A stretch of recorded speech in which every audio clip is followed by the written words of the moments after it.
দাদা নমস্কার। নমস্কার। ভালো আছেন আশা করি। হ্যাঁ, তা যাক, অনেকদিন আগে থেকে শুনি আপনি কবিতা লেখেন সুন্দর সুন্দর, আবার আবৃত্তি করেন নিজের কণ্ঠে। তো অনেকদিন পর আপনার সাথে আমার সাক্ষাৎ হয়ে ভালো লাগলো। তো আজকে মেয়েদের উপলক্ষে আপনাদের অভিমত কি একটু আমাদের সঙ্গে শেয়ার করলে দর্শক শ্রোতা আছে সবাই শুনতে পারতো আর কি। ধন্যবাদ অরবিন্দা। তো মে দিবসে পৃথিবীর সকল শ্রমিকদের প্রতি আমি শ্রদ্ধা জ্ঞাপন করছি। তো আমি একটা গত বছরের লেখা একটা কবিতা দু চার কথা শোনাই। কবিতার শিরোনাম মে দিবসে মজুরদের ভাগ্য। নির্মম বাস্তবতা, নিষ্ঠুর নিয়তি,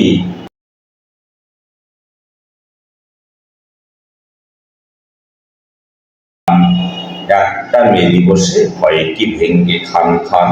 না, হয় না।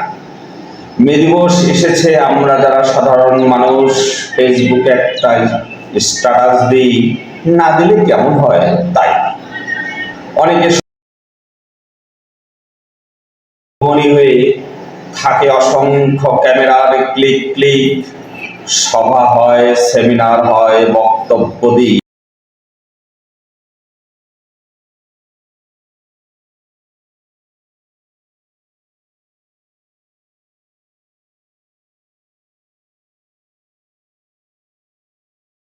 করি, কিন্তু এতে কি ঈশ্বর এতটুকু সদয় হন?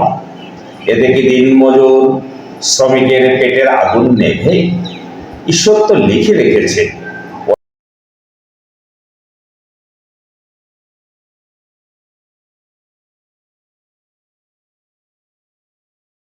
আমরা থাকবো, ওরা গাড়ি তৈরি করবে, উৎপাদন করবে, আমরা ভোগ করব। ওদের কাজ থাকবে কিন্তু পেটে ভাত থাকবে না। আর যাদের পেটে ভাত থাকবে তাদের হাতে কাজ থাকবে। আমরা শিক্ষিত হব, অসুস্থতায় ওদের চিকিৎসা, বড়জোর ওষুধের দোকানদার,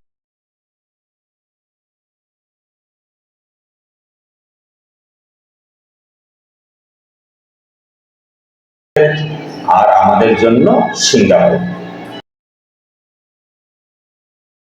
খাবারের দল আছে জন্যই তো আমাদের রাস্তাঘাট, অফিস, আদালত পরিচ্ছন্ন থাকে। ওই গিন্নিরা কাজের বুয়া পায়। এই গরিব দিন মজুরদের জন্যই আমাদের জীবনটা এত সহজ, এত সুন্দর।